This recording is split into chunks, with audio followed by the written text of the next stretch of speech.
milzīgs paldies, ka atradāt laiku un ka jūs tik laipni mūs uzņemat. Šis fantastiskais laiks, ka tagad mēs atkal atceramies barikādas, jau 33 gadi ir pagājuši. Ja mēs atceramies to laiku, tad 90. gada 4. maijs un barikādas janvārī 91. gada, kas bija tie lielie notikumi pa vidu tam? Kāda bija tā vispār tā gaisotne brīdī? 4. maijs varbūt mums paveicās uz urā, bet ar milzīgu tautas atbalstu un vienprātību, kad mēs uzdrošinājāmies pretēji Maskavas brīdinājumiem un draudiem. Arī es pats biju neilgi pirms 4. maija Maskavā pie Krievu ķēniņa Gorbačova toreiz, un viņš teica, ka jūs tauta gāzīs, ja jūs pasludināsiet neatkarību, bet tā diena bija liela svētku diena, jo man šķiet, ka toreiz Latvijā neviens cilvēks neko citu nedarīja, kā klausījās, kā tiek balsots par neatkarību, un vai būs tie 134 balsis bija vajadzīgs, bet bija 138, kas balsos par neatkarību. Lai nevis, domāju, ka neatkarības cīņa nebeigtos tad arī, ja nebūtu šī konstitucionāla vairākuma, bet tas bija ārkārtīgi svarīgi nevardarbīgās pretošanās cīņā, jo tā kā mums nebija ieroču, mēs sapratām, ka mums vajag izmantot padomju likumus, tieši dabūt šo konstitucionālo vairākumu saskaņā ar Latvijas PSR toreiz konstitūciju, lai šo konstitūciju likvidētu un atjaunot Latvijas republiku. Bet, protams, bija skaidrs, ka tūlīt sāksies konfrontācija. Lietuvā jau pēc Lietuva martā bija deklarējusi neatkarību, bija sākusies ekonomiskā blokāde, izteikt visdažādākie draudi, prasības lietuviešiem atteikties no savas neatkarības deklarācijas, un vēl mirkli pirms 4. maija balsojuma es atceros, ka būdams Maskavā pie Gorbačova, kad mēs viņu informējām, ka mēs neatkāpsimies no savu ceļa, viņš teica, ja mēs gribētu, mēs būtu jau lietuviešiem piegriezuši skābekli, un tad viņš vienu brīdi tāds apjucis, bet tas jau bija Kremļa priekšnamā, jo es sapratu, ka Gorbačovs saprata to, ka arī viņi noklausās viņa kabinetā. Viņš tāds izmisis prasīja mums, tur bija Ilmārs Bišers, Anatolijs Gorbanovs, prasīja, ko man darīt ar Landsbergi. Ilmārs Bišers mūsējais viņam teica tā, jūs neko neizdarīsiet, viņš labāk būs parasts līķis nekā politiskais līķis, tātad neatkāpsies. Tā šī tikšanās beidzās, bet skaidrs bija tas, ka kaut kas notiks. Un būtībā jau 2 nedēļas pēc neatkarības balsojuma, 15. maijā, Kremlis, Maskava, organizēja apvērsuma mēģinājumu. Būtībā pilnīgi tāpat kā jaunākā paudze atceras 2014. gada Krimā, kad piepeši parādās tauta pēdiņās, parādās zaļie cilvēciņi, respektīvi pārģērbti dažādu Krievijas militāro mācību iestāžu kursanti, un viņi uzbrūk tautas vārdā mūsu parlamentam un mēģina šo parlamentu ieņemt. Ļoti interesanta situācija, lai neteiktu vairāk, jo uz mūsu kāpnītēm stāv koris, kuru man šķiet diriģēja viens no brāļiem Kokariem un dzied. Tad sastājas brīvprātīga kārtības sarga tautas fronts, vienkārši saņemdam rokas elkoņos, un notiek šis uzbrukums.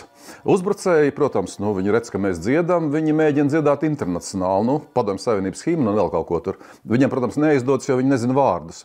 Un 1:00 uzbrukums sākās rīta pusē, neieņemdami mūsu parlamentu, starp citu Igaunijā sinhroni Tompjā pili viņi ieņēma, tieši tādi paši provokatori, un norāva pat Igaunijas karogu no Igaunijas parlamentēkas, bet mums neieņem, jo vienos piepeši visi šie cilvēki paklīst kaut kur.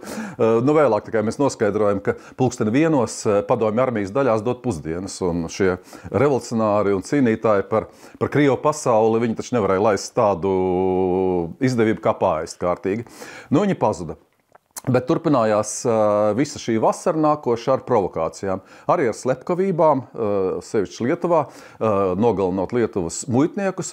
Sākās spridzināšana, spridzināja mūsu pirmās leģionāriem uzliktās piemiņas zīmes Latvijā, cilvēkiem, kuri cerēja vācu ieročus pagriezt pret otru okupantu. Vēlāk, protams, atzinās PSRS aizsardzības ministrs Jāzovs, ka to ir darījuši viņa speciālisti, tas bēdīgi slavenais GUR, kas joprojām Krievijā darbojas. Briesmīgā slepenā militārā organizācija. Un, mēs izstrādājam dažādas scenārijas. Mums ieroči nav, mēs saprotam, ka mums nekādas tādas militāras pretošanās nevar būt, bet mums vajadzēja visu laiku nostiprināt tautā to pašvaldīšanās spēju. Tāpēc joprojām pastāvēja tautas frontes struktūras. Iepriekšējās pašvaldību vēlēšanās faktiski varu bija pārņēmusi vietējā līmenī tautas fronte. Šīm pašvaldībām gan saskaņā ar padomju konstitūciju nebija īpašu tādu pilnvaru, bet tomēr tas bija milzīgs mūsu atbalsts visos šajos Latvijas novados. Un Protams, ka mums bija arī savi izlūki, PSRS deputāti un vēl daži arī Maskavā. PSRS tautas deputātu kongresā, PSRS augstākajā padomē. Un Marina Kosteņecka, mūsu rakstniece, kur tur Maskavā bija tā kā uzticīgs Latvijas sarksuns, viņa mēģināja uzzināt visu, kas tur notiek. Marina jau ziņoja vasaras beigās, 90. gada beigās, viņa saka, ziniet, es jau pamanīju, ka viņiem ir kaut kāds plāns izstrādāts, ko, protams, slēp, bet tomēr tā kā tie bija tādi juka laiki Kremlī, jo bija kā augstākā padome, it kā demokrātija, it kā bija par kaut ko jāatskaitās Čekai. Viņi uzzināja, ka ir plāns ieviest ārkārtas stāvokli, kara stāvokli, respektīvi ar provokācijām, notiek provokācijas, iziet ielās armiju un pasaka, jūs te nevarat iedibināt kārtību, un mēs teiksimies jums palīgā un atjaunosim padomu varu. Starp citu, Gorbačovs tieši tā arī man teica, pirms 4. māja balsojuma. Viņš teica, jūs esat teroristi, ekstrēmisti, tauta jūs neatbalsta, un tauta jūs gāzīs. Nu, tad visi šie mēģinājumi mūs gāzt notika. Tika nodibināta Vislatvijas glābšanas komiteja ar Rubiku un vēl tur dažiem KGB valsts drošības dienas cilvēkiem priekšgalā. Un jau novembrī mēs sapratām, ka ir kaut kas jādara, ka tas brīdis tuvojas, ka mēs nepakļaujamies Kremļa prasībām iesaldēt neatkarības deklarāciju, notiek dažādi ekonomiskais spiediens uz Latviju, mums arī sāk trūkt degvielas, ja, jo mēs jau esam slēgtā sistēmā, mēs joprojām atrodamies cietumā. Mūsu saucieni pēc starptautiskas palīdzības, protams, neatrod dzirdīgas ausis, jo visi uzskata, ka tik Krievija nesabrūk. Nu, apmēram tas pats, kas tagad ar Ukrainu ir. Jo tie saucamie rietumu sabiedroti, rietumu koalīcija, viņi uzskata, vai, kas tik notiks, ja tagad bruks Padomju Savienība, un jūs jau nenoturēsieties kāda apvērsuma mēģinājumā vairāk pa 2 dienām. Nu, un, protams, mēs zinām, ka jāpaļaujas mums ir uz pašu spēkiem. Un tāpēc jau novembrī augstākā padomē mēs pieņēmām tādu arī slēgtu lēmumu, ka vienam no mūsu cilvēkiem ir jāizbrauc ar augstākās padomes pilnvarām uz rietumiem un jāatrodas tur. Ja gadījumā šeit notiek apvērsums, lai tā pretošanās tiktu vadīta no rietumiem.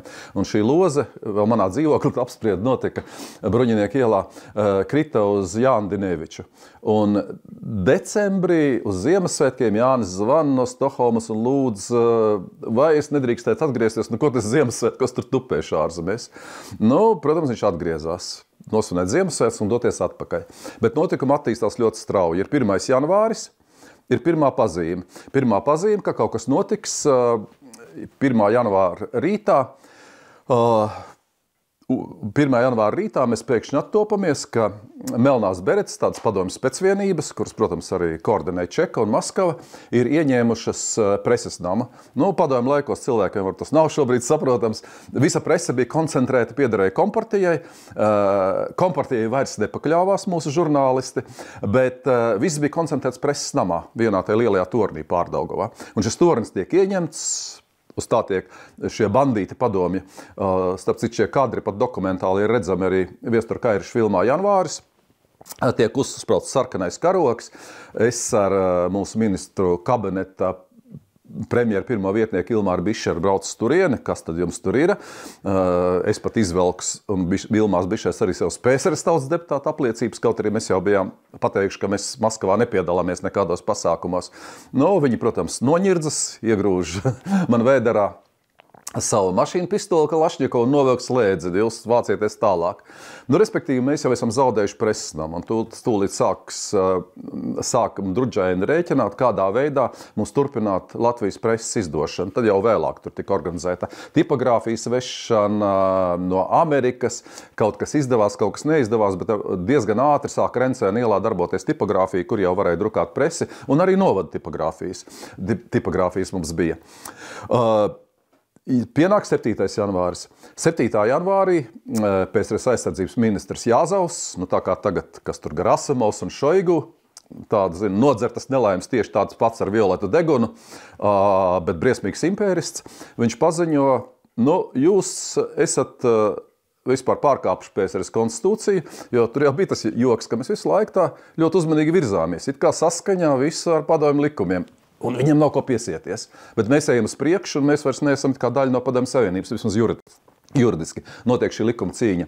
Viņš saka, jūs esat izgāzuši jau 2 iesaukumus, par ko viņi, protams, bija ļoti nikni, jo baltieši iesaucamie okupācijas armijā viņiem bija ļoti svarīgi, jo tur bija, es negribu tā kādu tautību noniecināt, bet, Padomju Savienībā bija tie attīstības līmeņi, pateicoties ilgajiem padomju valdīšanas gadiem, bija ļoti dažādi. Un Baltijas valstīs, kas bija vismazāk bijuši impērijā, tas bija augstāks un pie sarežģītas tehnikas armijā, viņi neskāpēc negribēja laist savus pavalsniekus, kas dzīvo kaut kur tālāk, dziļāk Krievijā. Un tagad viņam to baltieši nav. Un, protams, viņi tagad nolem, ka tagad jādara tam visam gals. Un izziņo, ka notiks mūsu puišu, 18 gadīgi, kuriem paliek iesaucamais vecums, viņu tvarstīšana. Bet mēs jau Latvijā esam pieņēmuši likumu, ka mums okupācijas armijā nav jādien, un mums ir alternatīvais dienests. Protams, mēs tūlīt paziņojam vecākiem, un tas arī diezgan plaši tika realizēts. Jūs arī satikāt man šeit Sādžā Īvānu, vienu puisi, kas jums gāja pretī, kurš arī toreiz bija 18 gadīgs un tūlīt pat metās slēpties pie radiniekiem ērgļos, lai viņu padomju rīkli rāvēji neierautu Krievu okupācijas armijā. Šie puiši mēģina izklīst, lai viņus nevarētu noķert. Bet Jāzovs paziņo, ka tiek sūtīta desanta divīzija. Protams, tas ir no vienas puses smieklīgi, jo Rīgā atrodas Krievijas okupācijas armijas Baltijas karabagabala štābs ar kādiem 200,000 militāro kontingentu, ar tankiem, ar kodola raķetēm, ar kodola zemūdenēm, kas atrodas Liepājas ostā. Un viņi vēl stāsta, ka viņiem vajag papildus desanta divīziju. Varbūt arī viņiem vajadzēja, jo parasts zaldāts, kā Krievu laikā teica Zoilis, viņš nav sagatavots šaut un sist civilos iedzīvotājus. Tur vajadzīgi tādi desantnieki, kuriem netrīcēs roka, nošaujot sirmgalvi, bērnu un sitot sievietei. Tāda viņiem bija vajadzīgi tādi. Bet tur atkal viņiem iznāk zināms fēleris, jo par ko drusku vēlāk, tas jau ir tas barikāžu laiks. Bet mēs esam tā kā jau sapratuši, ka kaut kas jādara. Lietuvā notiek jau tieši uzbrukumi Lietuvas Seimam. Lietuvas augstākās padomes ēka, arī tur toreiz saucās par augstāko padomi, ir aizbakrēta, jau ir barikādes, bet tikai ap šo pašu parlamentu ēku. Tur ir maisi, tur cilvēki ar šautenēm ir legālie toreiz miliči Lietuvas, kuri gatavi krist, bet aizsargāt līdz pēdējiem to demokrātijas sēkliņu, kas ir šis Lietuvas parlaments. Un tad man pašam ir tā, ka 11. janvārī tiek rīkots Baltijas jūras valstu konference Helsinkos, kur mēs esam ielūgti no Latvijas. Un, mani kolēģi uzskata, ka man jābrauc ar Latvijas delegāciju. Mēs bijām laikam kā 3-4 deputāti turieni. Mēs arī uz turieni aizbraucam uz Helsinkiem. Un tad Helsinkos jau es saņemu telefonu zvanu. Arī tur iet augstos toņos, jo tā ir pirmā reize, kad man ļoti daudz intervē rietumos, un es pirmā reize konstatēju, ka es nevaru parādīties uz ielas arī rietumos, jo pēc intervijām Helsinku televīzijā nāk cilvēki klāt uz ielas, man tur saka, mēs jūs atbalstām, bet neatbalsta Somijas augstākās amatpersonas, jo tād pēc Krievu pieprasījuma, tur ir Krievijas delegācija, Somijas parlamenta vadītāja, es tagad neatceros viņas uzvārdu, to var pastīties vēstures grāmatās, viņa pieprasa mums atstāt zāli, jo Padomju Savienība pasaka, ka Latvija, Lietuva un Igaunija taču nav valstis, mums ir jāvācas projām, jo visas balsts tiesības pieder tikai Krieviem. Un tajā brīdī Norvēģijas deputāts sāk vākt paraksts. Kā tad tā? Mēs atstāsim baltiešu, un tas arī plaši izplatās pa Somijas masu medijiem, un te atkal nostrādā šī informācijas impērija. Jo mums ir milzīga aizstāvība rodas, mēs paliekam šajā zālē, un, protams, savā runā tajā Baltijas valstu asamblējā es nerunāju ne par kādām Baltijas jūras aizsardzībām, es runāju par to, ka mūs grib nogalināt. Faktiski runāju to pašu, ko Zelenskis runā, ka mēs gribam aizstāvēties, un jūs tiešām atļausiet tajā brīdī, ka pasaule sāk atkal atbrīvoties no murga, no ļaunuma, no elles, kādu radīs Padomju Savienība, Maskava, Krievija, jūs mūs pametīsiet. Protams, reakcija nav ilgi jāgaida. Es pat nejauši dzirdu, kā Somijas parlamenta ēkas gardrobē, kuras ģērbjos, nemana padomju delegācijas vadītājs, tāds Kalmikovs bija PSRS tautība padomas priekšsēdētājs, un viņš savējiem saka tā: jūs tagad visur uzstājieties un stāstiet par to, kādi viņi ir fašisti, kādi nacionālisti, kā viņi grauj mūsu, toreiz sauc pārbūvu Gorbačova, un kā viņi apdraud visu Eiropu ar savām tieksmēm. Apmēram tā, es, protams, improvizēju, bet tas saturs bija. Un tad viņš saka tādu zīmīgu frāzi, viņš saka, un ziniet, mums ir jādara viss, lai šeit dominētu mūsu informācija. Jo par to, lai informācija neizkļūtu no Latvijas, parūpēsies mūsu īpašie dienesti. Un man bija pilnīgi skaidrs, pēc tam es sapratu, kādas šīs rūpes bija, jo gal galā 20. janvārī Basteikalnā tika nošauts gan kino operators un režisors Andrejs Slapiņš, gan operators Gvido Zvaigzne, respektīvi tie bija tieši tēmēti. Mēs tā šobrīd pieņemam visticamāk padomi Killeru specvienības alfa mērķējumi, vispirms nošaut informāciju, nošaut informācijas nesējus, jo tā informācija bija ārkārtīgi liela nozīme. Un tad man seko zvans no Latvijas augstākās padomes, mūsu parlaments, saprastams, kas draud, kas tuvojas, kas notiek jau Lietuvā, pieņem īpašu rezolūciju, ka man ar īpašām pilnvarām, jo tajā brīdī es vienīgais ar pāris deputātiem, kas atrodas ārpus Latvijas, un mani kolēģi saprot, ka pēc brīža mēs varbūt netiksim vairs ārā no šī dzelzs priekšstara, ir visas absolūtās parlamenta pilnvaras pārstāvēt Latviju rietumos un, ja vajadzīgs, arī formēt emigrācijas valdību un vadīt pretošanos tur. Un Induls Zariņš man zvana mūsu ārlietu komisijas priekšsēdētāja vietnieks. Viņš zvana, viņš saka, tu nedrīkst atgriezties atpakaļ, tev ir jāpaliek. Bet, vēl it kā nav tik traki. Es 12. saprotu, es taču nevaru palikt. Man mājās ir ģimene, man 4 bērni, ka es tomēr braukšu atpakaļ tajā 12. Tad es Tallinas ostā, jau iebraucot ar Georgu Sots no Helsingiem kuģi, dzirdu krievu valodā runājam igauņu līderi Mariju Lauristini, kurā saka, mums ir tagad visiem jākoncentrējas, mums ir jāizmirst visas savas iekšējās pretrunas, jo mums ir jāaizsargājas pret uzbrukumu, pret vienu lielu ienaidnieku, un mēs nedrīkstam padoties. Nesalauzīsim, viņa krieviski vēl teica, ja buģam lamaģi drau, nesalauzīsim malku, tāds ir tās teiciens, ja? Ka tagad ļoti koncentrēsimies, lai nosargātu savu brīvību. Un es savukārt vakarā jau paspēju uz Latvijas augstākās padomes prezidijas sēdi, kas ir vēlu vakarā, no Maskavas atgriežas mūsu premjers Ivars Godmanis un Anatolijs Gorbanovs, kuriem Gorbačovs teica, jūs mierīgi, jūs nekas nebūs, ja, jūs tikai ievērojat likumus un tam līdzīgi. Mums pat izceļas tāds strīds, ko darīt, jo nākošā dienā ir plānota faktiski mūsu tāda smagās artilērijas cīņa, jo smagā artilērija tajā laikā ir tiešā demokrātija. Mēs sasaucam visas tautas sanāksmi Lietuvas atbalstam Daugavmalā, kur vēlāk, kā mēs lēsām, ja, tajā 13. janvārī sapulcējās ap 500 000 cilvēku, 500 000, fantastisks skaitlis no visas Latvijas. Bet mums vēl strīds, vai atļaut šo manifestāciju vai ne, jo Gorbačovs teica, nekādas manifestācijas, neko tam līdzīgi jūs nedrīkstat. Jums jāuzvec mierīgi, un daži no mums uzskata, ka tā būs asins izliešana, ja būs šī manifestācija, daži uzskata, ka mēs nedrīkstam ļauties iebiedēties, uzvar šis viedoklis, ka nedrīkstam ļauties iebiedēties, un mēs izklīstam kaut kur ap pusnakti, un jau vienos naktī man mājās ir zvans, zvana mūsu ārlietu ministrijas darbinieks Inns Upmats, un viņš saka, Daini, Lietuvā šauj. Un es saku, labi, šauj tanki, viss, es guļu. Pēc brīža, pēc var tās sekundes, tad apjukuma, es pamostos, dodos uz augstāko padomu, un kā lieliski intervijā 1-1 šai nedēļā Odisejs Kostāns stāstīja, apmēram ap 2 naktī augstākā padoma jau ir sapulcējies ne kvorums, bet pietiekoši liels skaits augstākās padomas deputātu. Un mēs lemjam, ko darīt. Tad arī ir šis, būtībā, ne jau ideja, jo tā ideja kaut kur galvās visiem bija, ko darīt. Pirmais ir, es izēju Latvijas rādio ēterā.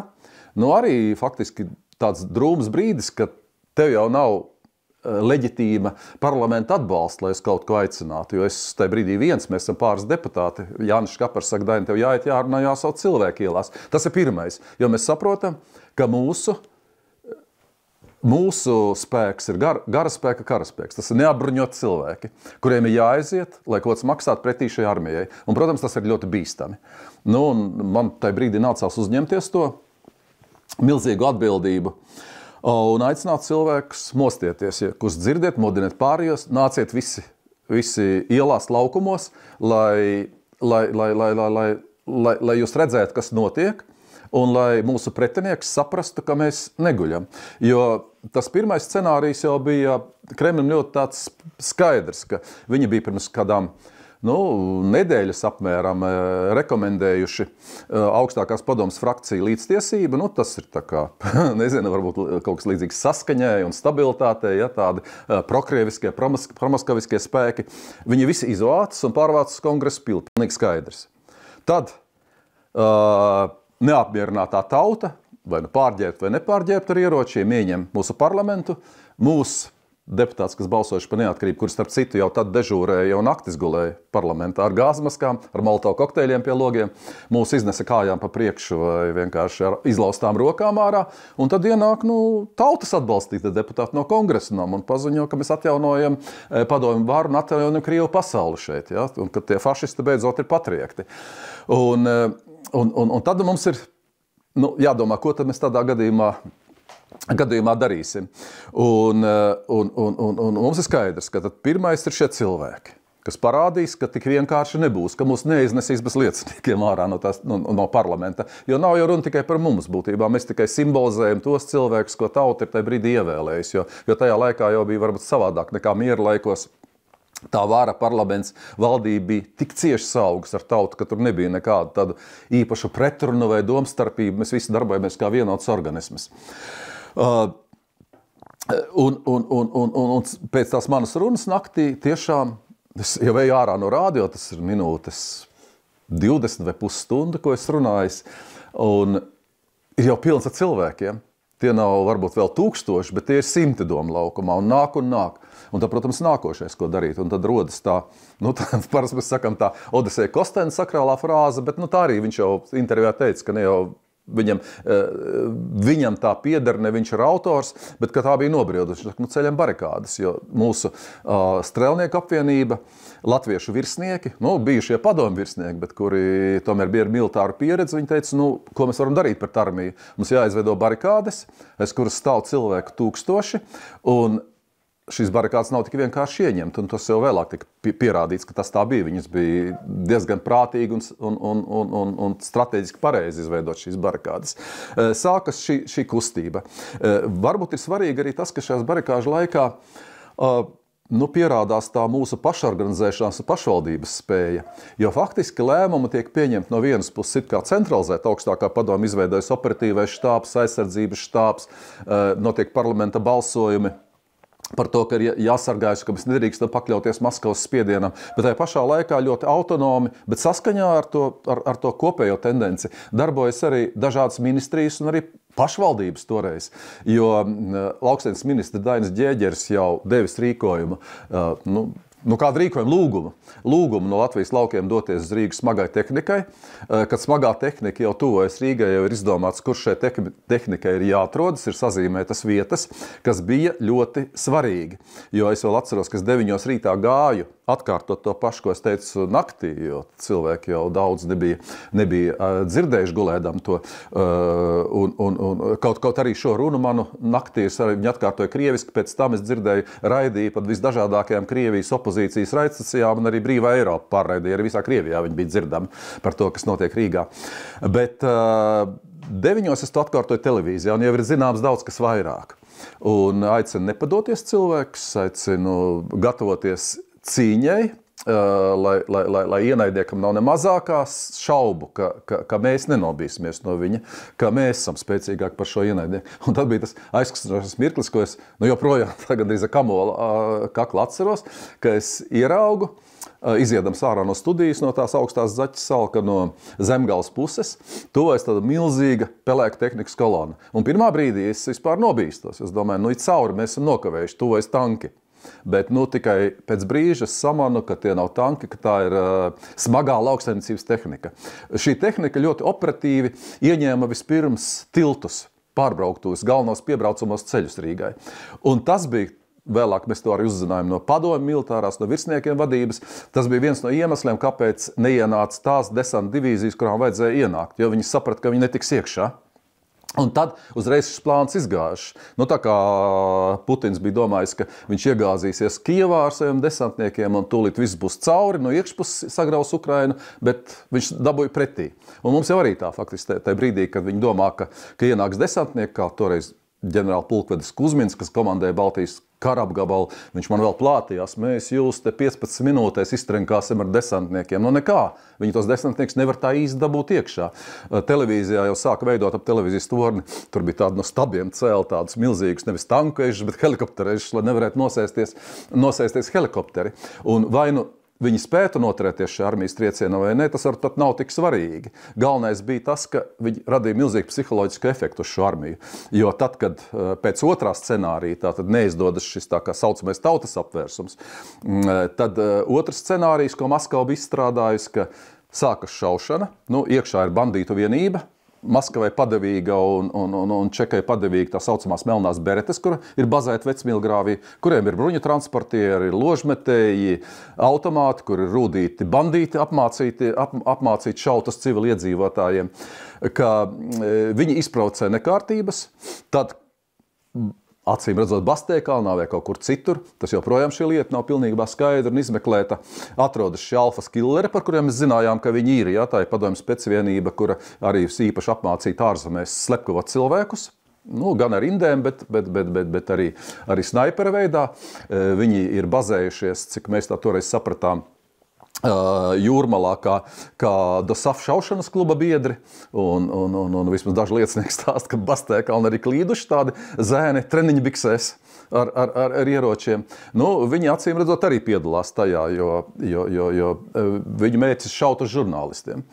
Un notiek šis uzbrukums iekšlietu ministrijai, tāda provokācija. Tas ir 19. janvāris. 19. janvāris naktī uz 20. janvāri.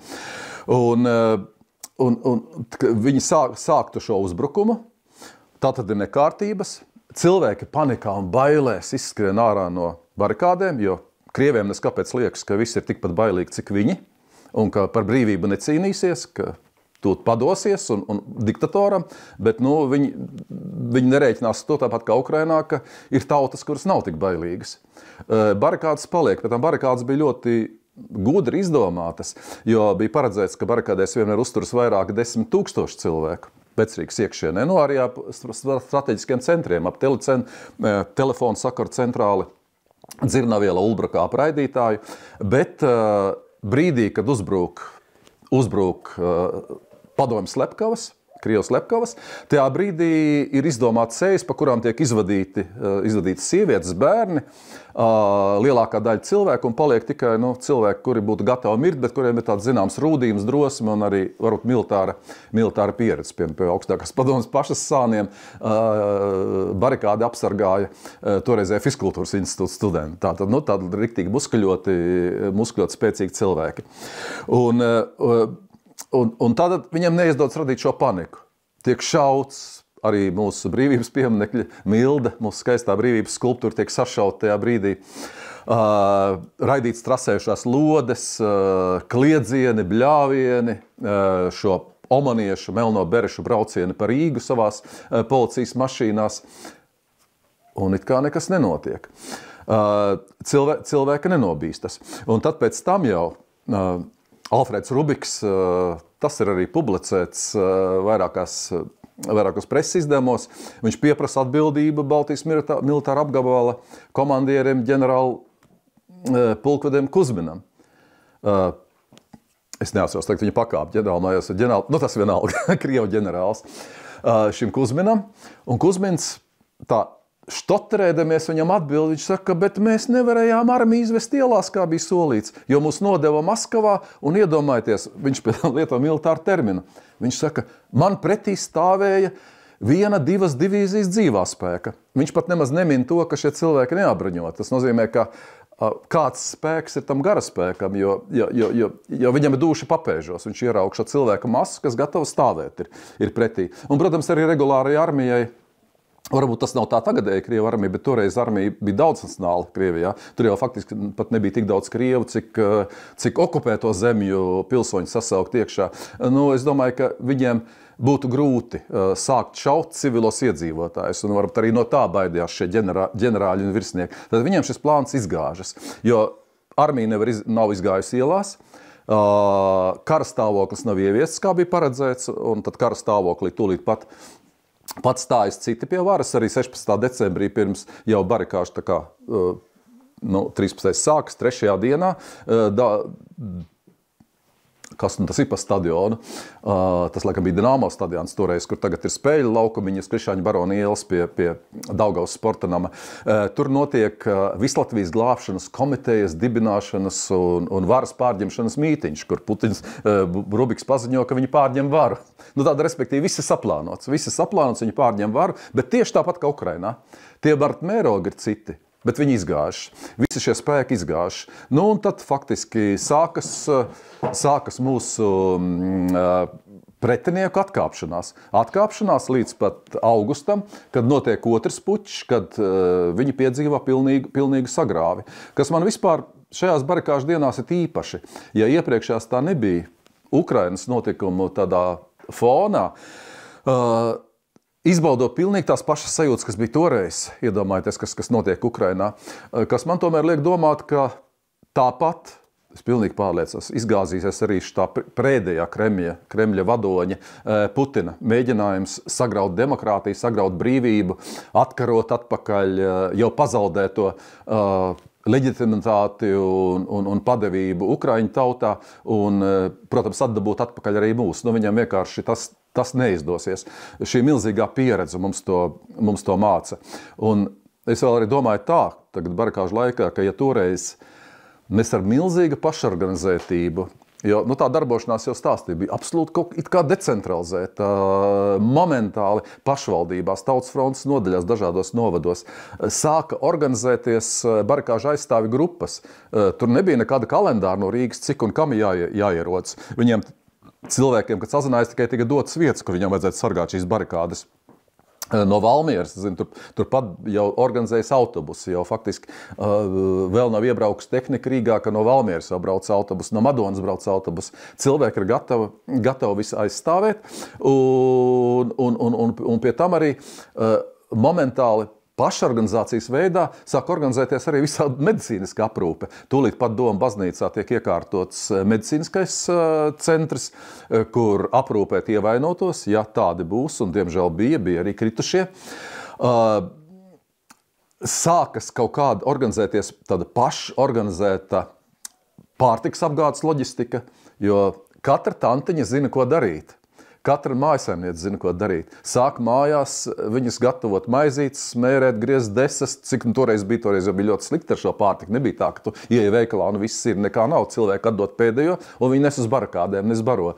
Es atceros, man tāda ļoti laba paziņa bija jau aizgājusi Latvijas kultūras koledžas pasniedzēja izcila mākslinieka Silva Linarta, vēlāk Daugavpils galvenā mākslinieca. Viņa tā saka, es aizskrienu uz lekcijām, tas skrienu uz māju, es smērēju maizītes,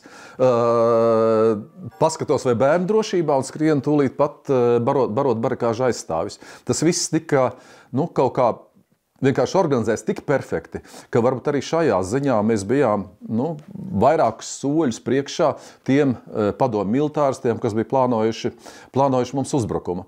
Un, protams, tad arī sākās šis starptautiskais atbalsts, jo faktiski barikādes bija tāds lūziens rietumu valstu politiķu attieksmē pret Latviju, pret mūsu centieniem. Ja līdz tam mums tika runāts, ir runāt tur Gorbačovu, un īstenībā jau vēlāk ir jau atslepenoti dažādi dokumenti par Helmutu Kohlu, Vācijas kancleru, kurš it kā mūs formāli atbalsta, bet kurš Gorbačovam teica, Baltijas dēļ es neļaušu sabrukt Padomju Savienībai, ja jūs tur esat pats galvenais.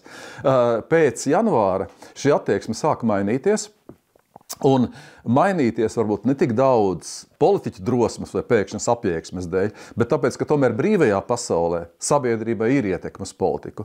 Un tie kadri, ko atkal mūsu informācijas armijas žurnālisti aizraida uz pasauli, kaut arī mums dažādi bloķē šo informāciju, mums jau faktiski bija arī nekas īsti nedarbojās janvāra laikā. Bija uzstādīts Krišāņu Baronēlā, man liekas, bet Benjāmiņam stāvēja tāds Krievu mašīna Moskviča ar uzstādītu Sky News satelītu šķīvi, kur mēs dabījām rietumu informāciju, jo visi informācijas kanāli, cik vien varēja Padomju Savienību nobloķēja. Un šīs informācijas rezultātā, kad cilvēki redz, ka neviens te nebaidās, ka mums ir taisnība, ka mēs esam par brīvību, un cilvēki, kas drosmīgi stāv par brīvību, vienmēr izraisa simpātijas pasaulē, ka, mēs taču neļausim viņus nogalināt, mums taču viņi jāatbalsta. Sākas spiediens uz šīm rietumu valdībām. Man jau tāds hrestomātisks piemērs, ko es neskaitāms reizes pieminu, ir, ka es biju tieši šajā traģiskajā naktī, 20. janvāra naktī, es biju Vašingtonā, jo ar Zviedrijas ārlietu ministrijas atbalstu viņi finansēja. Es tātad ar šiem augstākās padomas pilnvarām lietuviešu parlamenta arī vicespīkers Broņislavs Kuzmickas un Igaunijas toreiz ārlietu ministrs Lennarts Merī, vēlākais Igaunijas prezidents. Mēs tikām tā kā izbraukuši uz šiem rietumiem, lai lobētu mūsu intereses, lai stāstītu, kas te notiek. Un mēs toreiz tā sadalījām pienākumus, ka Lennarts Merī, kā Vācijā studējis cilvēks, devās uz Eiropu, mēs ar Broņu Kuzmicku uz Ameriku. Un šajā Vašingtonā pēc dažādām vizītēm es naktī saņemu zvanu, jo ir tā laikstarpība no Deneviča par šo šaušanu, un tūlīt pat man zvana arī no Vašingtonas valsts rādio. Un aicinu tūlīt pat stāstīt, kas Latvijā notiek. 6 no rīta, tad, kad viņi tur kaut cik pamodušies, pēc tam jau to ierakstu acīm redzot atkārtoja vairākas reizes. Un tad es tikai pirmo reizi iedams Vašingtonas sabiedriskā radio studijā, ieraugu melnādainu durvju sargu kabīnītē, viņam stāv tāds televizors. Un es pēkšņi ieraugu rādu tos kadrus. Šauj, smaidīgi cilvēks stāv zem šāvieniem ap ministru kabinetu, dzied latviešu dziesmas, ja, un atkal šāvienu pie viesnīcas Rīdzena, pret mūsu iekšlietu ministriju. Un tad es kaut ko tur īsi runāju, un es teicu, ka man ļoti grūti runāt, jo es biju tikko saņēmis ziņas. Es teicu, ir nošauts mans draugs Andris Slapiņš, ar kuru mēs vēl atvadījāmies tajā brīdī, kad es izbraucu jau 13. janvārī. Arī tas bija slepens, tāds detektīvu veida brauciens uz šo Tallinas kuģi, kur mēs uzkāpām, jo mums palīdzēja Zviedrijas diplomāti nokļūt uz šī kuģa. Mums visiem 3 Baltijas pārstāvjiem man aiz muguras brauca mašīna, un mani vēl iepazīstināja. Tajā mašīnā sēdēja tāds Ruts Puišelis, kuru kā man Kinna, kurš vadīja to mašīnu, teica, augstākā padomas deputāts teica tā, viņš saka, tas puisis tevi filmēs, ja tevi noknieps, lai visi zina, kas ar tevi notiek. Tas puisis izrādījās ir tagadējais režisors un operators Andrejs Verhaustinskis, kas toreiz brauca. Jā, bet mēs esam tagad tur. Un es to visu esmu izstāstījis. Un iedomājieties, ka tādā valstī kā Amerika, kur var līdz tam brīdim, neko daudz viņi tur par to Latviju nezina. Piepeši mani sameklē kaut kādā kongresā vai senātā, kurš visu laiku ejot vizītēs, sagaida telefonzvani. Pa fiksētiem telefoniem, tolaik jau nav arī Amerikā šo te kabatas telefonu. Un parasti kā amerikāņu cilvēki saka, ka mēs jūs atbalstām, mēs piespiedīsim to savu bušu nostāties jūsu pusē. Un tad sāks tāds milzīgs lūzums. Tad sāks, ko mēs zinām, šis buša draudz Gorbačovam, ka uz Baltijas varmācību Baltijā nestīsies Amerikas pirkstiem. Ne jau ar ieročiem, bet tomēr, ja, kas bija ārkārtīgi svarīgi. Mēs izējām ārā no starptautiskās izolētības. Ja. Mums rietumi sajūt sirdsapziņas pārmetumus un sākas mūsu, tāda zinām atbalstīšanas, atvainojos man. Šo izmontējiet, jo man jānoslauka deguns. Es diezgan daudz jums pastāstīju. Viss kārtībā, brīnišķīgi, fantastisks stāstījums. Divas tādas būtiskās lietas. 14. gads Ukraina, tad, kad Ukrainā Maidans pēdējais lielais, kas bija. Kad tie Berkutu specvienība nošāva 100 cilvēkus tajā vienā dienā. Tas ir arī fantastiski, ka tas nenotika 91. gadā Latvijā, jo tomēr tas, es domāju, tie bija praktiski tie, varbūt citi paudzi, bet tie bija tie paši cilvēki, kas toreiz pietuvoja mums. Es toreiz iebraucu, es pieļauju, ka tie nebija ukraiņi, kas šāva ukraiņus, ka tie bija arī ļoti iespējams toreizējā Ukrainas prezidenta Janukoviča, pieprasīti Putina aģenti. To jau mēs zinām šobrīd, ka tie melno berešu cilvēki un čekas cilvēki, kas darbojās Latvijā ar savu pieredzi, mums jau neizdevās viņus notvert gandrīz nevienu. Viņi visi tika izvest uz Krieviju, aizbrauc uz Krieviju, un viens otrs no viņiem pat bijis ir vadošs darbinieks šajās turpmākajās okupācijas izdarībās, jo viens no viņiem, kas Latvijā darbojās, bija, cik es sapratu, tā saucamās Piedņestras, šī iesaldētā konfliktā saucamais KGB ministrs, ja. Viņi ir darbojušies arī tā saucamajās Doņetskas, Luhanskas tautas republikās. Tā kā, šī jau ir tāda veca, būtībā jau pirms mūsu neatkarības ceļa izstrādāta Kremļa taktika, ko, no vienas puses, domāju, viņi ir noslīpējuši, ar viens slīpē un slīpē, no otras puses viņi ir es atļaušos pateikt, tomēr tā diezgan ņirdzīgi, ka viņi ir pietiekuši stulbi, ka viņi neko jaunu jau neizdomā, jo Krimas aneksija jau notika pilnīgi pēc mūsu scenārija. Ar atšķirību, ka izdevās. Pie mums viņiem šī aneksija neizdevās, un būtībā arī Maidans, mēģinājums apspiest Maidanu, notika jau tieši tādā pašā veidā, ja, ka tūlīt sāks nekārtības. Es domāju, ka tur to Janukoviču noteikti spieda Putins, un tur atšķirība varbūt ar Baltkrieviju ir, kur Baltkrievijas diktatoram izdevās apspiest savus cilvēkus ar milzīgu brutālu spēku, ar slepkavībām, kā ar Ukraiņiem tik viegli netika galā, tāpēc, ka Ukraiņi paši ir drosmīgāki, viņi ir daudz tādi noteiktāki, viņi ir kaujas gatavāki, un viņi šajā cīņā, šajā Maidanā vinnēja. Bet to, ka šādi scenāriji būs, un ka īstenībā faktiski viņiem arī citu scenāriju nav Kremlim, arī joprojām.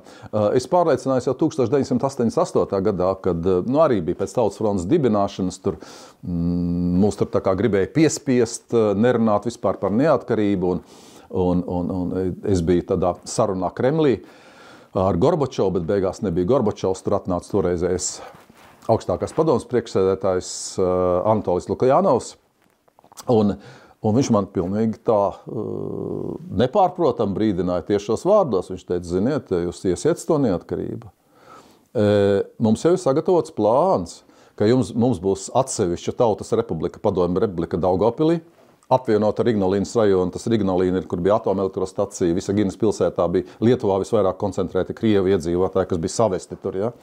Un viņš teica, mums būs Narvā tāda pati republika. Respektīvi, viņi arī šeit bija gatavi. Varbūt arī Rīgas Tautas republika, ko te gribēja Rubiks un Ždanaka izveidot. Un mēs zinām, ka arī šajā laikā pirms 4. maija jau, bet it īpaši pēc 4. maija, kad viņi saprata, ka viņiem slīd no rokām vara, tāda biedrene Ždanaka, kura mums apkaunojošā kārtā ir Eiropas parlamenta deputāti un gāna Latviju, tur cik vien var. Viņa taču braukājas Daugavpili, lai mēģinātu organizēt, ka Daugavpils izstājas no Latvijas un izveido savu atsevišķu apgabalu. Neizdevās, nekas tur neizdevās, kaut arī tur bija komunistu vadība. Neizdevās apvienoties arī ar Visaginas. Un šo Visaginas sāgu kopā ar Daugavpilu to ļoti labi tādā savā memāru grāmatā apraksta bijušais, viņš arī Krievu tautības cilvēks, ir Ignalīnas atomelektrostacijas direktors, kurš atceras tieši janvāra barikāžu laiku, ka tur jau, varbūt arī bija tāda nelaime, ka šim perfekti izstrādātajiem Kremļa scenārijiem nav tik perfektu izpildītāji, kas droši vien, kā mēs redzam, ir arī šajā gadījumā karā Ukrainā, ka viņam tiek dota pavēle no Maskavas, lai viņš aptur Ignalīnas atomelektrostaciju. Aptur, kas vispār nav nemaz tā iespējams vienkārši. Un tad viņš teica, viņš ir tiem Maskavas kungiem teica, jūs esat traki, es to nedarīšu, ja? Respektīvi izraisot atomkatastrofu. Tātad šie cilvēki tur ir gatavi uz visu. Bet viņi ir iefiltrēti visur, jā, arī šie mūsu visi tie Latvijas viņam droši vien tagad jau ir mantinieki, tie tagad veci cilvēki, tie, kas toreiz karoja pret mums. Bet viņi ir ļoti daudz ko izdarījuši, lai būtu šie iesaldētie konflikti gan Piedņestrā. Faktiski Piedņestra ir tas viens izteiktas piemērs Grūzijā. Ja? Tas jau viss ir noticis pilnīgi pēc viena un tā paša scenārija. Pēc tam tā ir Krima. Krima bija tīpaši, ja? Kad sākās šī Krimas tautas revolūcija un tautas sacelšanās, es pilnīgi nosmējos. No punkts punktā tas ir tas, ko man Lukjanovs stāstīja 1988. gadā. Par pievienošanos Krievijai, atgriešanos Krievijas klēpī. Un jāsaka, ka labi, ka mēs neesam bijuši tik naivi. Un ka mums jau tur visādi gāja arī pēc janvāra barikādēm, ka mēs bijām izstāvējuši, izcīnījušies. Brauca dažādas Kremļa delegācijas atkal no jauna. Atkal sākās dažādi solījumi, ka mums došot kaut kādu iekšējās Krievijas status. Viņi jau arī to saprata, ka ekonomiski pavilktā impērija brūk, jo arī tagad mēs jau varam teikt, ka sankcijas nedarbojas, tā Krievija vēl turas, bet es domāju, ka viņa brūk vēl pamatīgāk kā toreiz Padomju Savienība, jo nav tur nekādas ekonomikas, nav tur nekāda darba tikuma. Visa tā Krievija ir tomēr turējusies visus šos impērijas laikus, un diemžēl tā ir paldies Dievam, viņa deģenerējusi. Viņa ir turējusies tikai uz svešu zemi iekarošanu, uz varmācību.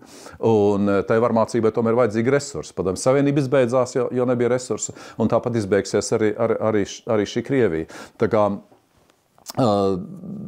no vienas puses viņi slīpē šo taktiku, no otras puses viņiem visu laiku kaut kas neveicas, jo tā izpildīšana nav tāda, kā viņi to vēlētos. Viens par barikādēm. Jūs uzskatāt, ka Gorbačovs zināja visu, kas notiks Rīgā? Viņš tam bija devis akceptu, pieņemsim, tam aizsardzības ministram, lai viņš rīkojas pēc saviem ieskatiem, viņš visu atbalsta. Kā jūs to redzat, to situāciju? Gorbačovs arī spēlēja tādu viltīgu spēli, un Krievijā vienmēr jāatceras. Mēs tagad redzam Kremlī, ka no vienas puses it kā tie Kremlī vienotība, no otras puses, es domāju, tur katrs skatās, kurā brīdī pārkost rīkli.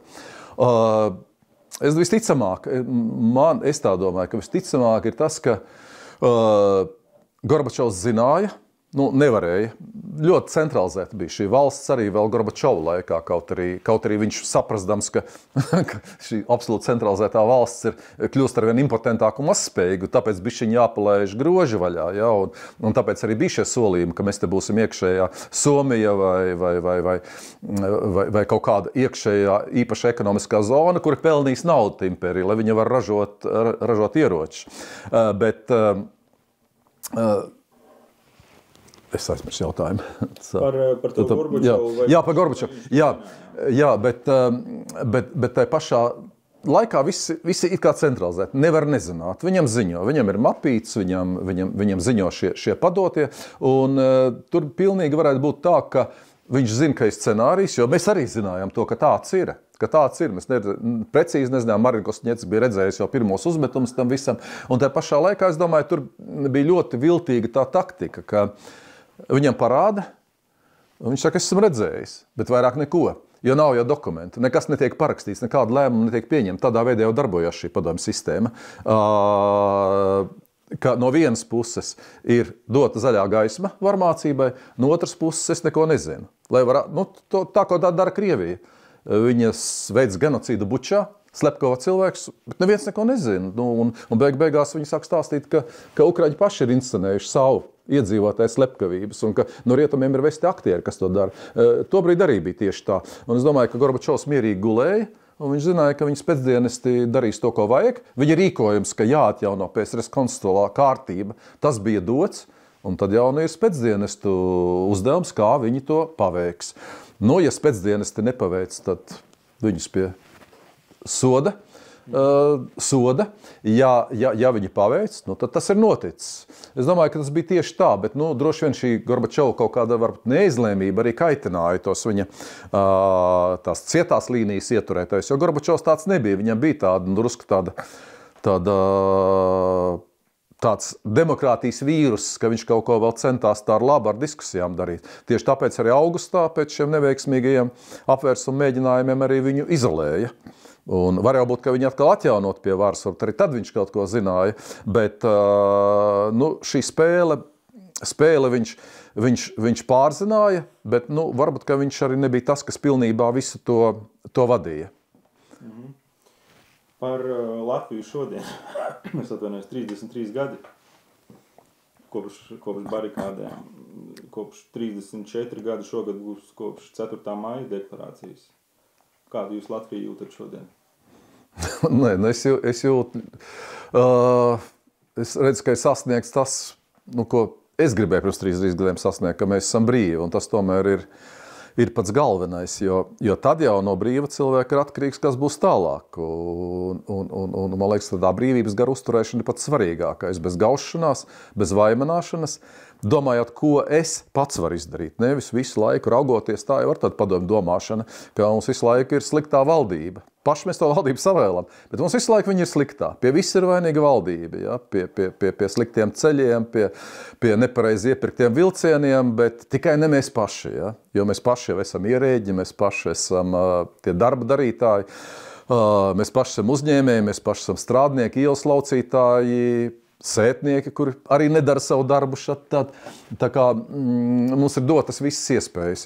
Bet tā virzība tomēr ir ļoti pozitīva, jo ņemot vērā to, ka Latvija un tajā laikā mēs tā kā par to pat nerunājām. Mēs neiedrošināmies runāt, lai cilvēki nesašļuktu un nezaudētu gribas spēku, ka mēs tomēr bijām smagi vājākais posms šajās Baltijas valstīs, kuras gāja uz neatkarību. Un pirmām kārtām jau tās baisās pārkrievotības dēļ, kas bija Latvijā. PSRS militārais, Baltijas militāra apgabala centra štābs. Taču viss bija caurausts ar šiem padomju militāristiem, ar padomju dažādiem slepeniem dienestiem, ar Krievu pasaules idejām, ar impērismu. Pie tam daļa šo cilvēku mums neizdevās panākt to, ko Igauniem. Mēs nedabūjām militāros pensionārus ārā. Viņi šeit palika, un tagad jau mēs redzam, viens otrs tiek šāds militārais vai promilitārais pensionārs arī izraidīts par absolūti atklātu darbošanos pretī Latvijas neatkarībai. Dabīgi viņi veidoja savus tīklus, savas šūniņas, savas saistības, un no tā viss atbrīvoties un iet ārā mums ir bijis ārkārtīgi grūti. No vienas puses tas Ukrainas karš ir kaut kas šausmīgs, jo tas skar mūs, un tāpēc mēs tik ļoti atbalstām to Ukrainu. No otras puses tas karš ir nācis, kā zināms, glābiņš, jo ja Putins nebūtu tik vājprātīgs un šizofrēnisks, acīm redzot, gribēdams Maķedonijas Aleksandra titulu iegūt vēl pirms sava, es ceru, bēdīgā gala. Tad varbūt gadu desmitiem stāvēt okupekļi, tad varbūt mēs te visu laiku taisnotos Krievu pasaules sargiem un atvainotos viņam nemitīgi, ka mēs te gribam dzīvot kā Latvijā un runāt savā valodā un turpināt pakļauties viņu dienas kārtībai, klausītos viņu emisārus, kuri braukātu šeit, jo tas jau arī ir jāapzinās, ka nav runa tikai par Latvijas iekšējo šo diversantu, šīs 5. kolonas spiedienu, ko mēs tagad skaidri ieraudzījām sākoties Ukrainas karam. Bet mēs redzam Startautisko olimpisko komiteju, kur ir piesātināta un uzpirkta no Krievijas čekistiem, kur nemitīgi grib iestumt agresoru valsts bandītus startēt olimpiskajās spēlēs, lai pasauli aplaudētu slepkavām. Ukrainas tautas slepkavām, kuri piedalās un it kā sporto. Tas ir dažādās starptautiskajās apvienoto nāciju organizācijās iekšā. Šie taustekļi ir it visur. Un varbūt Latvijas brīnums ir, ka tagad šajā kara laikā mēs sākam tomēr no tā visā atraisīties. Un tas, manuprāt, ir ļoti labi un tās ir cerības un arī šī barikāša atcere pat vairāk nekā pagājušā, kad karš jau arī ritēja pilnā sparā.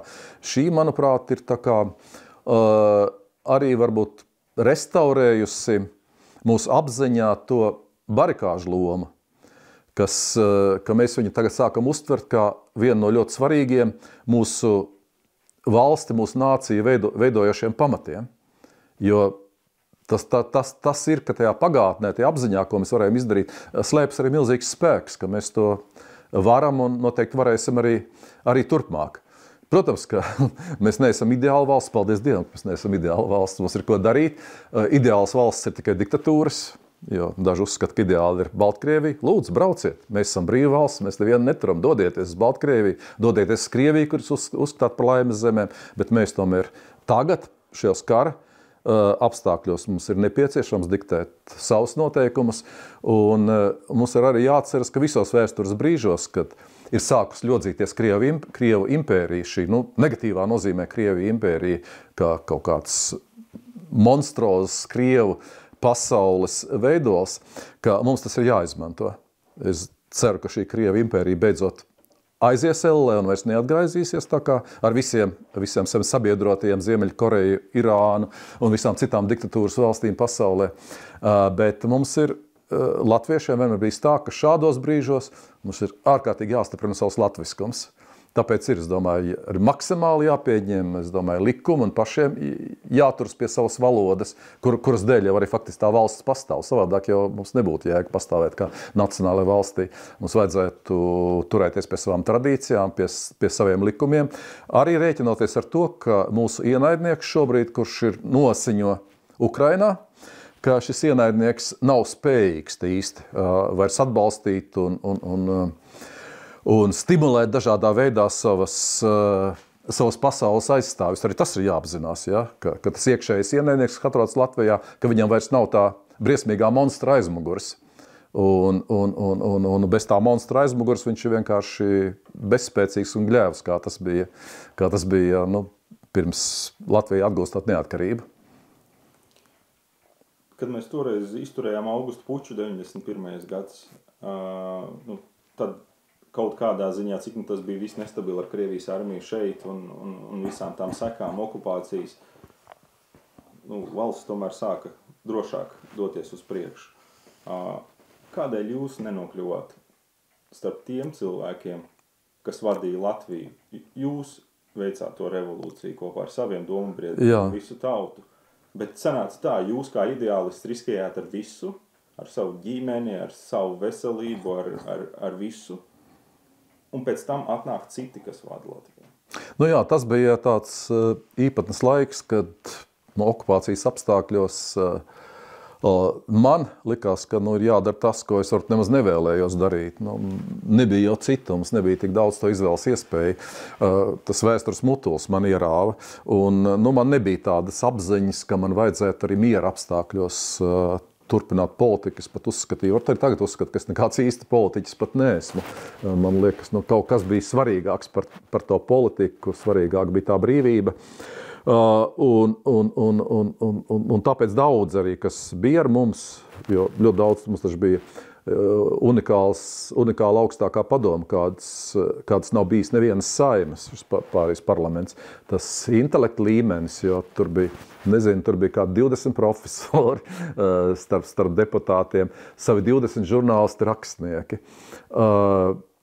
savi 20 juristi starp tiem 138, kuri balsoja par neatkarību. Protams, arī pretējā pusē bija savi 20 PSRS un VDK virsnieki, kas arī vienkārši liecina, ka tā opozīcija, saucamais mazākums, kur nemitīgi bļāva, un pēc tam turpināja bļaut jau nodibināt Latvijas Republiku, ka viņi ir mazākums, kur latviešu fašisti apspiež. Ja?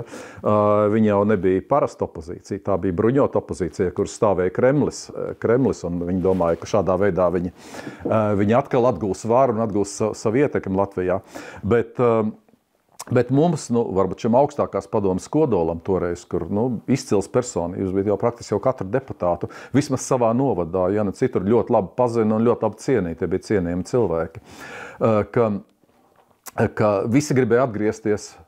Tā savā profesijā likās, ka Latvijā ir ļoti daudz, kas darāms arī tā. Man arī likās, es biju gan filologs, būtu bijis filologs, literatūras zinātnieks, tā kā es biju ieplānojis savu karjeru veidot, bet beigās es pievērsos vairāk žurnālistikai, rakstīšanai, kas man likās ļoti svarīgi, tā iespēja runāt pietiekoši neitrāli cilvēkiem. Ir bijuši brīži, kad es atgriezies šeit pašvaldību līmenī Rīgā. Bet mēs it kā aizgājām, atkāpāmies, jo varbūt bija tās ideāliskais priekšstats, ka ir galvenais izdarīts, un tagad, lai rīkojas cilvēki, kas atpūtušies. Diemžēl bieži gadījās tā, ka sāka rīkoties cilvēki, kas bija sēdējuši krūmos un nogaidījuši uz kuru pusi. Bet gan jau pamazām tas labosies. Un mums ir katrās saeimas vēlēšanās. Mēs tā īsti nošausmināmies, ko mēs atkal esam savēlējuši. Bet tomēr pamazām tā virzība uz priekšu Latvija notiek arī politiski. Galu galā mēs esam iekļuvuši NATO, mēs esam iekļuvuši Eiropas Savienībā, kas ir ārkārtīgi svarīgi. Protams, ka atkal ir parādījušās partijas ar saukļiem Latvija pirmā vietā, ja būtībā tas nozīmē Krievija pirmajā vietā, ja kaut kādas intereses savas privātās, bet, un cilvēki reizēm naivi, ka viņi kaut kā sāk ticēt šim populismam un sāk balsot, un reizēm šausminies, kāpēc viņi tā balso. Bet tomēr to galveno to virzību uz demokrātiju, uz brīvību, uz solidaritāti ar brīvās pasaules valstīm, tomēr mēs esam kaut kādīgi spējuši noturēt. Un arī to ekonomisku attīstību, tomēr, lai kā nebūtu, tas tomēr ir. Mēs, protams, esam uzaudzējuši diezgan parazītisku birokrātiju, diezgan parazītisku ierēdniecības slāni, kas arī cenšas novelt atbildības kādu citu, novelt atbildības papīriem. Bet tas arī, man liekas, vēl tas padomjas maceņa mantojums, jo padomjas savienība jau tā bija, ka viss eksistē, galvenais nekur neizlektu, ne par ko nebūtu atbildīgam. Tas joprojām, diemžēl, turpinās, diemžēl tas ir arī kā tāds vīrus pārgājis uz paudzēm, kas ir jaunāks. Es kādreiz tā teicu, ka mums kā ebreju tautai būs tūkstnes jāiet 20 gadi, tas divas paudzes būtu 40 gadi, bet man liekas, ka tagad jau daudz runā, ka mums jānoiet vismaz tik ilgs laiks, kā viss šis okupācijas laiks, tas ir pusgadsimts, 50 gadi. lai mēs beidzot attīrītos no tās smirdoņas, kurā mēs dzīvojām. Un tas nav tikai tā, tāds kā tēls vai salīdzinājums, jo mums jau bija sagrauta, sevišķi Latvijā, ne tik daudz Igaunijā, Lietuvā ar šo milzīgo Krievu pasaules iespēju, okupācijas iespēju Latvijā, ar visu to, ka šeit bija tas militārisms drausmīgais. Mums jau bija sagrauta jebkāda sakarīga apziņa. Pēters Krupņikovs, savulaik mans profesors vēstures Latvijas universitātē, viņš, kad Latvijas brīvības brīdī sāk lasīt lekcijas Vācijā, ticis ārā, viņš piemin to savā grāmatā. Viņš vāciešiem saka, mums būs grūtāk atjaunot Latviju, nekā jums bija atjaunot Vāciju pēc otrā pasaules kara. Un vācieši teica, kā tā, mums taču viss bija tur nolīdzināts ar zemi, no drupām vajadzētu celt. Viņš saka, ne jau tas ir trakākais. Trakākais tas, ka mums drupās ir sapratne par brīvo tirgu, sapratne par demokrātiju, sapratne par brīvību, ka mums ir iznīcināts viss pilnīgi. Un mēs nesākam viss no nulles atjaunot drupas, bet mēs sākam no drausmīgas mīnuszīmes. Un tas varbūt ir, par to nevajadzētu krist panikā, bet tas vienmēr ir jāatceras. Jāatceras, ka mēs esam joprojām jūtīgāki pret šo Krievu pasaules spiedienu un demagoģiju. Un tas tā bija pirms okupekļu jaukšanas arī. Reizēm jau saka, piemineklim nav nozīmes. Ir tam piemineklim nozīme, viņam ir liela nozīme, jo jebkura impērija ar saviem pieminekļiem mēģina piekakāt okupētās tautas apziņu. Un ja mēs to neiztīrīsim no sevis ārā, tad mums tā apziņa nekad nekļūs tīra. Un tā kā tas process jau ir sācies. Un tad jau bieži jau cilvēki saka, jā, atmodas laikā bija tas skaistais sauklis, kaut pastāvs brīvā Latvijā, tad mēs dabujām tagad, to pastalas, jā, brīvā Latvija un pastāvs. Nav tik traki, jo varbūt mēs neesam bagātāki, arī tad labklājības nozīmē Eiropas Savienības valsts, bet te pašā laikā mēs neesam nekāda nabagā. Mēs tomēr esam pasaules bagātāko valstu ierindā, nesalīdzinām. Latviešu tauta nekad kā Droņina Lasmana, kas ir izdzīvojis Lēģeras un šausmas padomju pārdzīvojis, saka, ka latvieši nekad nav tik labi dzīvojuši kā tagad, nekad nav dzīvojuši tik brīvi, bet tad mums ir jāmācās arī uzvesties tā kā brīviem cilvēkiem pienāks, un tas nav tik viegli. Es jau atceros, ka atmodas laikā man tā ārzemju žurnālists prasīja, kad jūs to neatkarību dabūsiet. Un es tā saku, pāris gadi, kas starp citu piepildies, kam es īsti neticēju, bet es tā ļoti dziļdomīgi piebildu, bet grūtākais būs pēc tam to apziņu mainīt. Izrādījās, ka tā pa jokam teiktais izrādījās ir taisnība, jo to apziņu mainīt jau ir visgrūtāk. Bet mums ir kultūra spēcīga, kultūra ir atzimus teātris, ir atzimusi literatūra latviešu, ir arī mums tomēr ir spēcīga žurnālistika, ar ko es tomēr lepojos visādā ziņā, gan sabiedriskā, gan arī privātā, kas arī ir ļoti svarīgi, jo barikāžu laikā tā uzvara nebūtu iespējama bez žurnālistu armijas. Augstākās padomes preses centrā tā vadītājs Aleksandrs Miļņins teica, viņš ir barikāžu laikā 1-2 nedēļās akreditējis 1500 rietumu žurnālistus, nerunājot par šiem mūsu vietējiem žurnālistiem, jo mums jau nebija cita arī tā instrumenta. No vienas puses bija tā tautvaldība, pašorganizētība, no otras puses mums tās idejas ierocis bija informācija, un to informāciju jau nesa žurnālisti. Latvijas rādio mēs pat mobilizējām, kas strādāja diennakti toreiz, un tur tika mobilizēti arī latviešu studenti, kuri studēja dažādas svešvalodas, zviedru, vācu, angļu, nepietika franču, nepietika tiem, kuri zināja, toreiz jau angļu valoda arī nebija tā kā tagad, ka katrs to zina. Tas tomēr ir, un tas ir, un par spīti arī dažādām valdībām, par spīti tam, ka mums nācies atlaist Saeimu, par spīti tam, ka bijis valodas referendums. Viena no tādām labām pazīmēm bijis tā, ka tā žurnālistika, informācija mums tomēr palikusi neatkarīga visu laiku. Kašķīga, neatkarīga, varbūt nevienmēr taisnība, bet tā ir. Un tas ir svarīgi, jo es kādreiz, kad vēl Ukrainā karš nebija sācies, skatījos, ar ko tā Ukraina tomēr atšķiras no Krievijas, jo korupcijas līmenis jau bija tāds pats pirms tā kara sākuma. Un tā kā tas viss manieres tādas pašas, un Ukraiņiem arī tā šausmīgā pārkrievošana, baisāka nekā mums ir gājusi pāri. Un es sapratu, ka Ukraina ir viena milzīga atšķirība, ka tur visu laiku ir bijis brīva žurnālistika, vispār neatkarības gados. Viņi tur pretrunīga, viņa ir kašķīga, viņa tur piederējusi vienam oligarham trešam, bet viņa visu laiku ir bijusi brīva. Atšķirībā no Krievijas, kur visu laiku ir viena dominance, valdīt skalot smadzenes, un žurnālistikas vispār īstenībā nav, ir tikai propaganda. Bet mums tā ir, un tas ir tāda laba. Laba garantija, ka viss būs kārtībā. Arī tad, ja mūsu ienaidnieks mēģinās karsto karu izraisīt šeit. Kas ir mūsu būtiskākā lieta nākamajiem 10-20 gadiem Latvijā, latviešiem? Manuprāt, tā ir izglītība. Man liekas, Viesturs Kairis šodien tā arī teica par to pašu kultūru, ka te kaut ko vaimanā kultūrai nevajag to, vai kultūrai trūks tas, ka mums pirms ir pabalsts jāizmaksā un jāpēt, kaut arī nav tomēr tā, ka cilvēki mirtu badā. Ka tā valsts jau pastāv tikai tās kultūras pēc. Savādāk viņai nav motivācijas pastāvēt, jo arī neatkarības karā bija tās diskusijas 18. gadā, ka kam tad tā Latvija vajadzīga, jo te bija spēcīga tā vāciešu kopija un te bija Krievijas impērijas ķetne. Ja? Ne tiem, kas stāvēja Krievijas pusē, ne Vācijas pusē, viņiem Latvija nebija vajadzīga.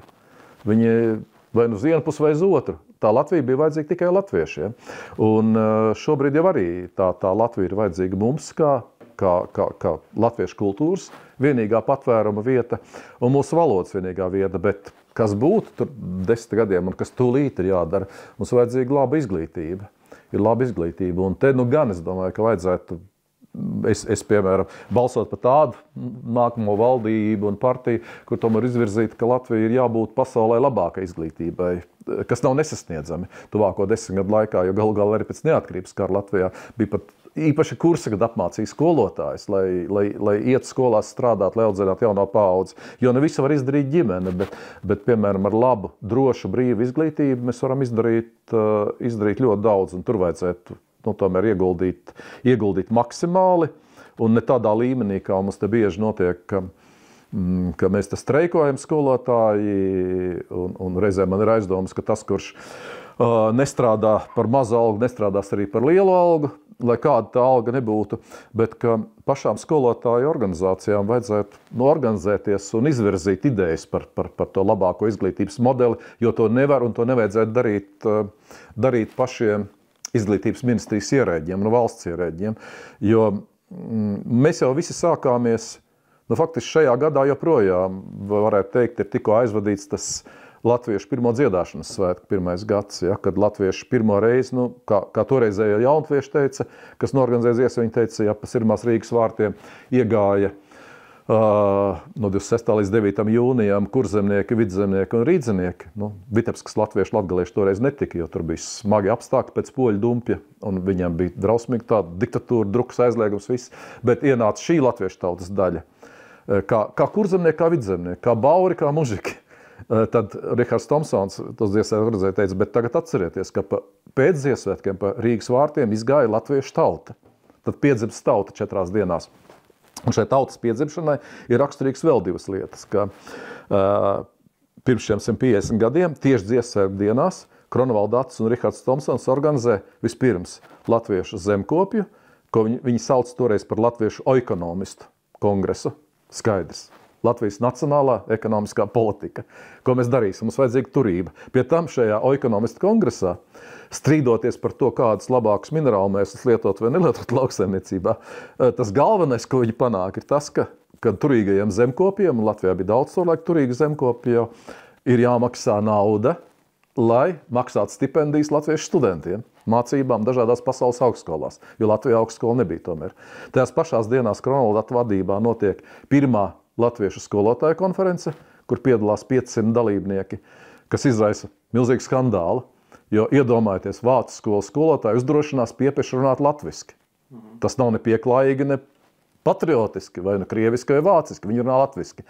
Tāda, respektīvi, Ziemassvētku laikos tiek likti pamati latviešu nacionālajai izglītības sistēmai, bet to neliek valsts, ne Krievijas, ne arī vācu pārvalde, kas tajā laikā ir Latvijā. Viņi liek visādi šķēršļi, lai tas nenotiktu, bet latviešu skolotāji paši sanāk kopā, un viņi rada ideju par jaunu latvisku izglītības sistēmu.